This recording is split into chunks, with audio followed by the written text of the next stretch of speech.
Hello dear learners, welcome to Right To Academy. कैसे हैं आप सब? तो बच्चों, हमारा चैप्टर चल रहा था electricity, in which we have discussed about conductor, insulator, semiconductor, and we have cover our major topic such as current क्या होता है, पोटेंशियल डिफरेंस क्या होता है, हमारे पास सर्किट क्या होता है, करंट फ्लो करने के लिए हमें कैसे पोटेंशियल डिफरेंस की रिक्वायरमेंट होती है। फॉलोड बाय हमने उसके बाद क्या पढ़ा था? Ohm's law, which is very very important. तो बच्चों, आज की क्लास में हम क्या पढ़ने वाले हैं? आज की क्लास में हम बहुत ज्यादा इंपॉर्टेंट टॉपिक पढ़ने वाले हैं, दैट इज रेसिस्टेंस। रेसिस्टेंस को अगर मैं आपको बहुत सिंपल वर्ड में समझाऊं तो ये है कि आप कहीं जा रहे हो और आपको कोई कहीं जाने से रोक रहा है। कहीं मतलब आपकी एक फिक्स डेस्टिनेशन है जहाँ पे आपको जाना है, और आपको कोई कहीं जाने से रोक रहा है, लाइक फिजिकली या कैसे भी, मतलब आपका जो है वो रेट स्लो कर रहा है। आप जितने आसानी से उस डेस्टिनेशन पे पहुंच सकते थे, उतने आसानी से नहीं पहुंच पा रहे ड्यू टू सम हिंडर्डनेस। इस चीज को बच्चों आप ऐसे भी समझ सकते हो कि जैसे मान लो आप साइकिल या स्कूटी या बाइक कुछ चला रहे हो, और जब आप स्पीड बढ़ाते हो, बहुत ज्यादा स्पीड बढ़ा लेते हो, लाइक तेज स्पीड कर लेते हो, तो जितना आप तेज स्पीड कर रहे होते हो उतना ही आपको क्या है, सामने से एक फोर्स आके लग रही होती है, अपोजिंग फोर्स, यानी कोई चीज आपको रोक रही होती है, आपको प्रेशर फील होता है। राइट? तो यहाँ पे भी क्या होता है बच्चों, इसे आप ऐसे समझो कि हमारे पास ये वायर होता है। This is our wire. Wire क्या है? मेड अप ऑफ मेटल है, एक गुड कंडक्टर है, वो मैंने आपको बताया था। तो अब आप कमेंट में बताना कि मैंने क्या क्या बताया था, इससे पता चलेगा कि आपने पिछली क्लास देखी है या नहीं। तो ये हमारे पास एक वायर है जिसमें से हमारा जो है करंट फ्लो कर रहा है। मान लो करंट इस डायरेक्शन में फ्लो कर रहा है। अब होता क्या है बच्चों कि इस डायरेक्शन में तो करंट फ्लो कर रहा है, बट एक अपोजिंग फोर्स उसको रोकती है, और उस फिनोमिना को ही हम क्या कहते हैं बच्चों? रेसिस्टेंस कहते हैं। ठीक है बच्चों, क्या होता है हमारे पास resistant? It is a phenomena to stop या resist the current, which stop और रेसिस्ट द करंट। ठीक है बच्चों, अब इस चीज को अगेन हम लोगों को फॉर्मूले से समझना है। ये फिजिक्स है, और यहाँ पे आपको क्या है, फॉर्मूले आएंगे ही आएंगे। राइट? तो मैंने आपको रेसिस्टेंस के बारे में क्या बताया बच्चों, कि ये हमारे पास एक फिनोमिना होता है, एक प्रिंसिपल का नाम है। क्या? कौन सा प्रिंसिपल बच्चों? जो करंट को रेसिस्ट करता है, यानी रोकता है। यानी कि मान लो अगर यहाँ पे कोई रेसिस्टेंस नहीं होता, जीरो रेसिस्टेंस होता, मतलब मैं बोल रही हूँ कि अभी कि यहाँ पे कुछ रेसिस्टेंस नहीं है। रेसिस्टेंस मतलब सिंपली अगर मैं आपको बहुत ही आसान शब्दों में बताऊं, तो ये बेसिकली एक अपोजिंग फोर्स होती है। अपोजिंग फोर्स होती है जो कि करंट को आगे बढ़ने से रोकती है। यानी कि अगर अगर कहीं किसी वायर में रेसिस्टेंस ना हो, और वो जो करंट है वो आगे जा रहा है 10 मीटर पर सेकंड की स्पीड से, बट ड्यू टू रेसिस्टेंस उसकी स्पीड जो है कम हो जाती है। और कम कैसे होती है कि अब मान लो उसकी स्पीड हो गई 8 मीटर पर सेकंड। राइट? तो आप स्पीड से समझ सकते हो कि पहले उसकी 10 थी जब वहां पे रेसिस्टेंस कम था या नहीं था, और एक में आपकी स्पीड है 8 मीटर पर सेकंड। आप इस चीज को ऐसे समझ लो कि अलग अलग वायर्स में बता रही हूँ मैं। लाइक यहाँ पे ये दो अलग अलग वायर्स हैं। तो इन एक वायर में तो करंट दौड़ रहा है 10 मीटर पर सेकंड में, और दूसरे वायर में करंट दौड़ रहा है 8 मीटर पर सेकंड में। तो आप देख सकते हो ना कि हमारा फर्स्ट वाले में वायर जो करंट है वो ज्यादा स्पीड से दौड़ रहा है, और सेकंड वाले में करंट जो है कम स्पीड से दौड़ रहा है। तो इसका कारण क्या है, इसका कॉज क्या है इसके पीछे का? तो इसके पीछे का कॉज ये होगा कि आपका ये जो सेकंड वाला वायर है 8 मीटर पर सेकंड में, जिसमें आपका करंट जा रहा है, उसमें आपका जो रेसिस्टेंस है आर वो ज्यादा होगा as compare to first one. अगर अगर किसी सब्सटेंस में आपका करंट ज्यादा अच्छे से नहीं दौड़ पा रहा है, तो इसका मतलब वहां पे रेसिस्टेंस ज्यादा है, यानी कि वहां पे रुकावट ज्यादा है। जैसे कि इंसुलेटर की बात करूं, वो तो उनमें तो करंट जाता ही नहीं है। सेमीकंडक्टर की अगर मैं बात करूं, तो हाँ, वहां पे जो है रेसिस्टेंस मॉडरेट होता है, मतलब होता है अच्छा खासा। अगर आप उसे टेम्परेचर अच्छे हाई टेम्परेचर पे ले जाओगे या उसमें इम्प्योरिटीज ऐड कर दोगे, तो वो हमारा जो है कंडक्टर वाले रेंज में आ जाता है। सेमीकंडक्टर के ऊपर आगे जाके आपको एक अलग ही चैप्टर पढ़ना है, अलग से एक पूरा चैप्टर पढ़ना है, उसको आप तब वहां पे जाके पढ़ोगे। तो रेसिस्टेंस के बारे में हमने क्या पढ़ा बच्चों? It is a opposing force. अब ये सारी चीजें तो बच्चों थियोरेटिकल थी। अब आपको क्या है, आप फिजिक्स पढ़ रहे हो तो आपको फॉर्मूला तो पढ़ना ही है। अब हम यहाँ पे फॉर्मूले की बात करें, तो फॉर्मूला हमें बच्चों याद करो, पिछली क्लास में मैंने आपको ओम्स लॉ पढ़ाया था। ओम्स लॉ में आपको फॉर्मूला क्या बताया था मैंने ट्रिक बताई थी वीर करके, VIR करके ट्रिक बताई थी। और मैंने ये भी कहा था कि कंफ्यूज मत होना कि आपको यहाँ इस पूरी इक्वेशन में इक्वल टू कहाँ लगाना है। तो ट्रिक के साथ साथ मैंने ये बताया था कि आप पहले ही वर्ड के बाद यानी वी के बाद ही आपको जो है इक्वल टू लगाना है। So this is your what Ohm's law. ठीक है, यहीं से हम जो है रेजिस्टेंस की वैल्यू निकालते हैं। सो आर की अगर वैल्यू हम निकालेंगे तो क्या होगा, ये आई डिवाइड में चला जाएगा यहाँ पे, तो हमारे पास फॉर्मूला क्या आ जाएगा, V divide by R. Units की अगर मैं बात करूँ तो हमारे पास V यानी कि इसकी हमारे पास वोल्ट रहती है, A की एम्पियर रहती है, A बना देती हूँ। और हमारे पास जो रेसिस्टेंस है उसकी यूनिट मैंने आपको कल ही वीडियो में बता दी थी, जो कि हमारे पास क्या रहती है, ओम रहती है सिंपली। तो बच्चों रेसिस्टेंस के बारे में आपको पता चल गया, it is a opposing force. ये हमारे पास क्या होती है, एक अपोजिंग फोर्स होती है। अब रेसिस्टेंस के बाद बच्चों एक नई टर्म आती है जो कि होती है हमारी रेसिस्टिविटी। वो क्या होती है, अब उसे पढ़ने से पहले बच्चों हमको ये देखना है कि हमारा जो रेसिस्टेंस है, हमें रेसिस्टेंस के बारे में ही थोड़ा और पढ़ना है। जैसे कि जो रेसिस्टेंस का एक तो ये फॉर्मूला हो गया जो हम ओम्स लॉ से निकालते हैं, एक और फॉर्मूला होता है हमारा रेसिस्टेंस का जो हम अब ड्राइव करने वाले हैं। ड्राइव कैसे करने वाले हैं बच्चों, जो हमारा रेसिस्टेंस होता है आर, वो हमारा डायरेक्टली प्रोपोर्शनल होता है लेंथ के, किसकी लेंथ के, वायर की लेंथ के। जितना लंबा आपका वायर होगा उतना ज़्यादा उसका रेसिस्टेंस होगा, जितना छोटी उसकी लेंथ होगी उतना ही कम उसका रेसिस्टेंस होगा। तो जो रेसिस्टेंस है वो बेसिकली डायरेक्टली प्रोपोर्शनल होता है लेंथ के ऑफ वायर।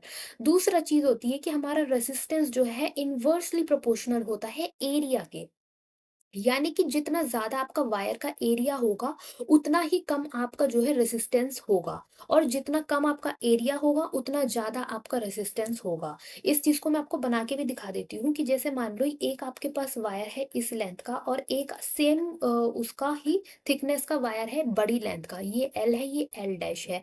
अब L डैश आपका जो है बड़ा है L से, तो इसीलिए इसका रेजिस्टेंस जो है बच्चों वो बड़ा होगा, R डैश अज्यूम कर लेते हैं R से।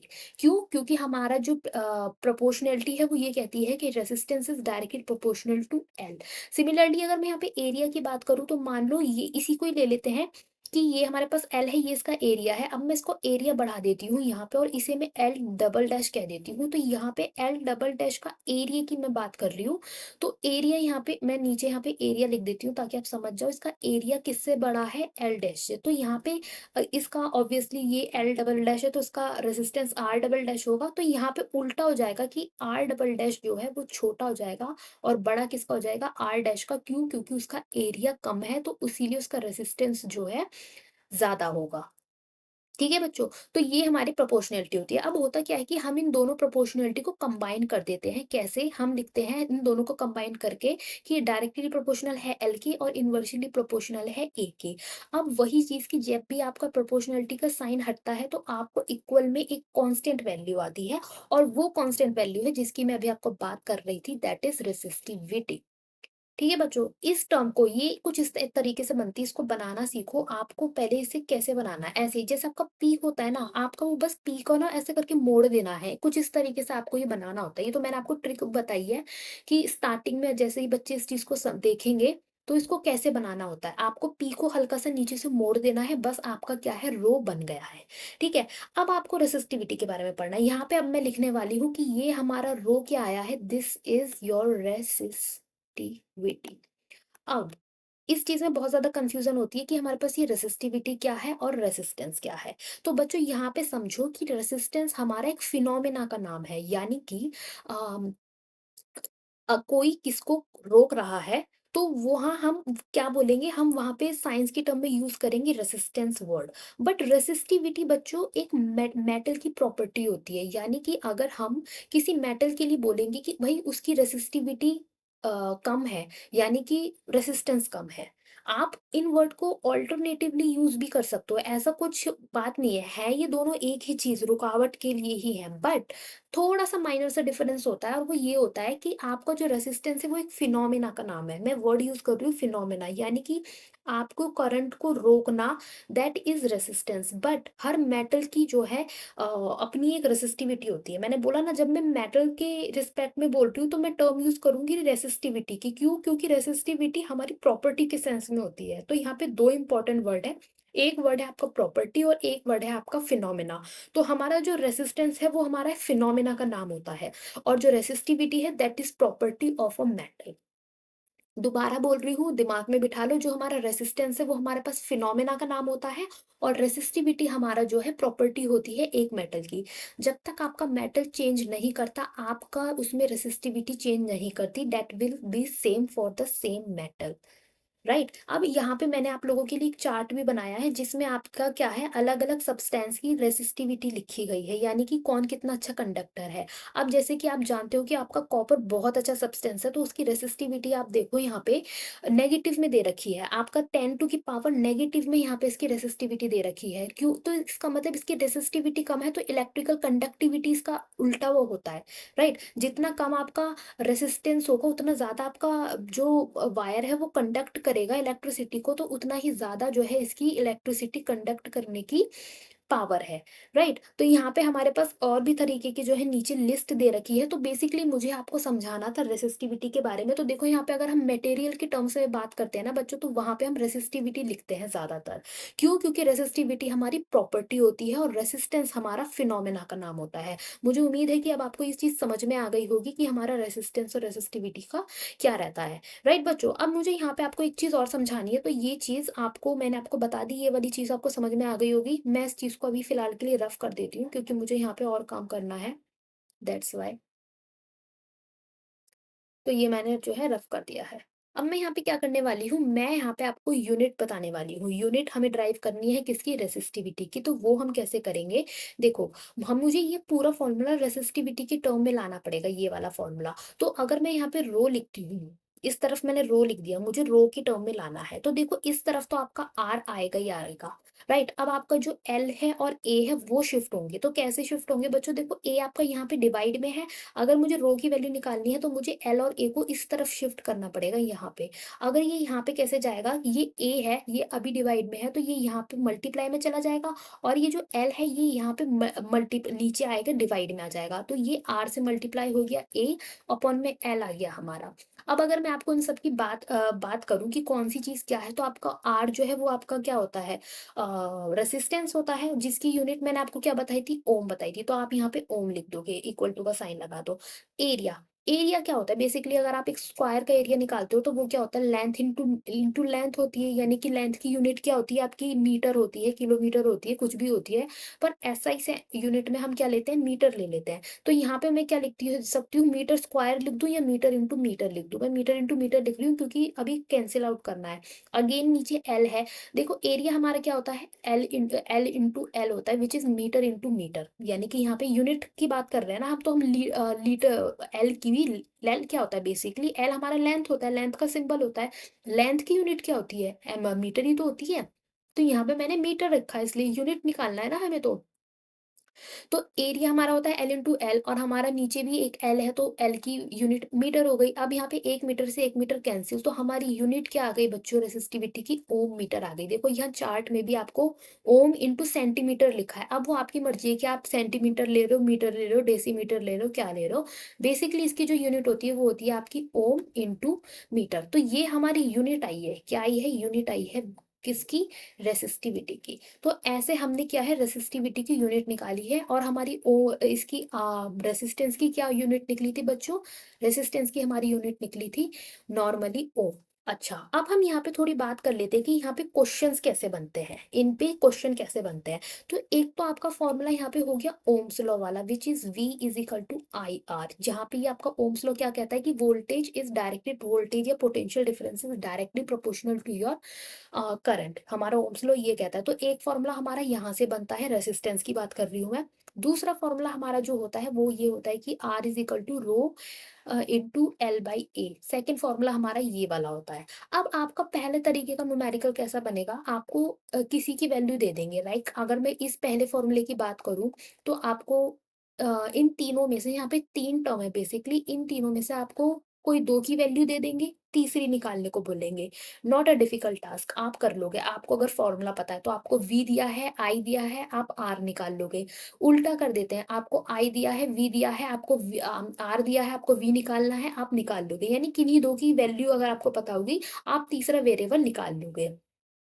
सिमिलरली इस सेकंड वाले फॉर्मूले की बात करूँ तो मैं, अगर आपको मान लो रेसिस्टिविटी ही निकालने को दिया है, तो वो आपको रेसिस्टेंस देगा ओम में। आपको देखना है, यूनिट देखनी है कि उसमें ओम लिखा है या ओम इंटू मीटर लिखा है। 1 सेकंड, ओम इंटू मीटर ही ना है? हाँ, मीटर से ओम इंटू मीटर, राइट? तो यहाँ पे आपको ये देखना है कि यूनिट में ओम लिखा है या ओम इंटू मीटर लिखा है, क्योंकि कभी कभार क्वेश्चंस में ना अक्सर देखा जाता है कि वो ये दोनों वर्ड को ना एक्सचेंज कर देते हैं, क्योंकि बेसिकली मतलब तो दोनों का सेम ही है, रेसिस्टेंस या रेसिस्टिविटी। तो आपको उस टाइम पे यूनिट ध्यान से देखनी होती है कि उसके पीछे यूनिट क्या है, राइट? तो अगर आपको क्वेश्चन में मान लो रेसिस्टिविटी फाइंड आउट करने के लिए दिया है, तो वो आपको रेसिस्टेंस देगा, उसकी यूनिट होगी ओम। वो आपको लेंथ देगा, उसकी यूनिट होगी सिंपल मीटर, सेंटीमीटर समथिंग। और एरिया, यहाँ पे एरिया की मुझे बात बतानी है आपको बच्चों।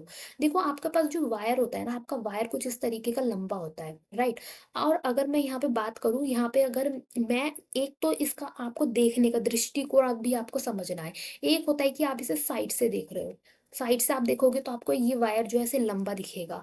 एक होता है कि आप इसको इस जगह से देख रहे हो जहां से ये आपको बच्चों सर्कल में दिखेगा ऐसे करके, राइट? वायर इसके पीछे है यहाँ पे, ये देखो आप अगर समझ पा रहे हो, ये इसका पीछे का पूरा वायर है। अब आप इसका केवल ये वाला पार्ट देख रहे हो, ब्लू वाला, ये ब्लू वाला पार्ट है। तो यहाँ पे आपको क्या दिखाई दे रहा है बच्चों? केवल सर्कल दिखाई दे रहा है। तो कभी कभार क्वेश्चन में आपको एरिया डायरेक्टली ना देकर क्या गिवन होता है, लेंथ गिवन हो जाती है। आपको क्या गिवन होता है, अब जैसे यहाँ पे सर्कल की बात हो रही है, तो सर्कल का एरिया होता है आपका पाई आर स्क्वायर। आपको कभी कभार आर यानी रेडियस गिवन होती है। अब देखो सर्कल में आपका दो टर्म होती है, एक होता है रेडियस, एक होता है डायामीटर। क्या होता है? एक होता है डायामीटर। तो हो सकता है कि आपको डायामीटर गिवन हो, फिर तो आप कंफ्यूज हो जाओगे, एरिया का नामो निशान ही नहीं होगा क्वेश्चन में। आप सोच सकते हो कि यार यहाँ तो फॉर्मूला, कोई भी फॉर्मूला देख लो, कहीं पर डायामीटर आता ही नहीं है। तो आपको दिमाग लगाना है, यहाँ पे एरिया वर्ड जो लिखा है ना, वो किसी भी फॉर्म चीज का आपसे एरिया निकलवाएगा पहले। तो बेसिकली आपको वहां पे क्या करना है कि आपको अगर डायामीटर दे रखा है, तो पहले तो आपको डायामीटर को रेडियस में कन्वर्ट करना होगा। कैसे करोगे? आप बेसिकली डायमीटर को बाई 2 करके यहाँ पे रख दोगे। ये क्या है? इज इक्वल टू आर, ये हमारी आर की वैल्यू होती है। अब यहाँ पे है आर का स्क्वायर, तो जब आप इसका स्क्वायर करोगे तो ये क्या होगा? ये होगा डी का स्क्वायर बाय 4 हो जाएगा। भाई 2 का स्क्वायर कितना होता है? 4 होता है ना। तो ये हमारी बेसिकली वैल्यू किसकी आएगी? ये आएगी हमारी आर स्क्वायर की वैल्यू।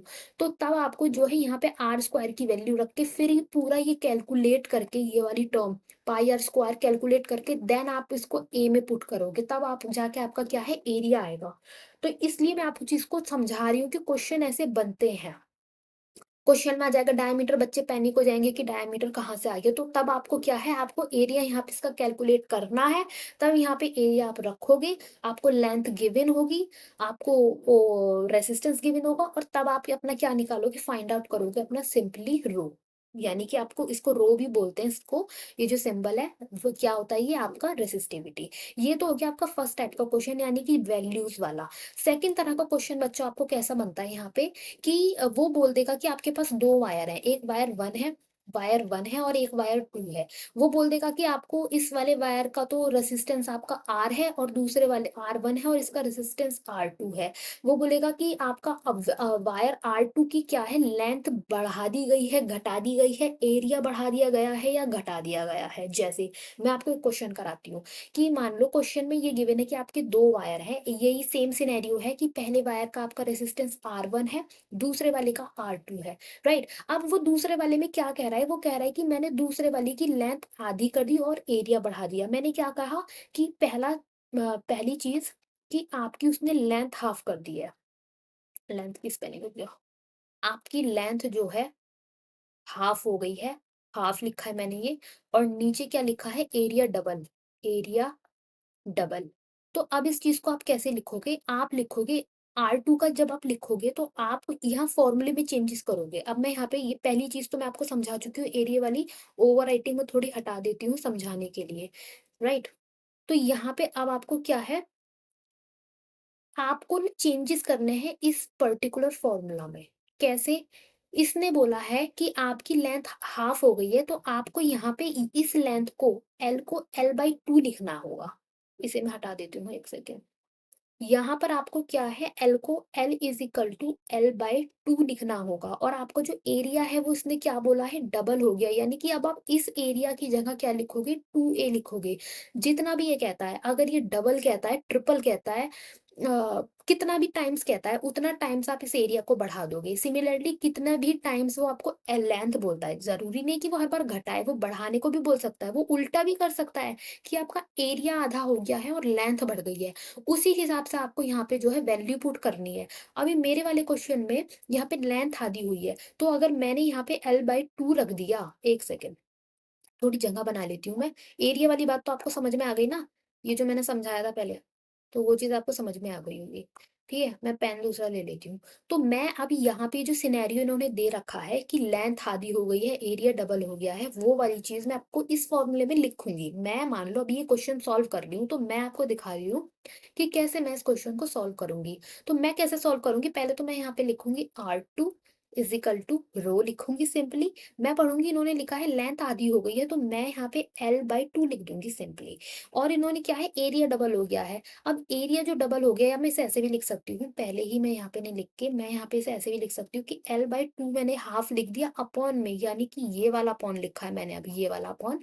अपॉन में मैंने क्या लिखा, एरिया को डबल कर दिया, तो मैं यहाँ पे 2a लिखूंगी, यानी कि ये डबल हो गया एरिया।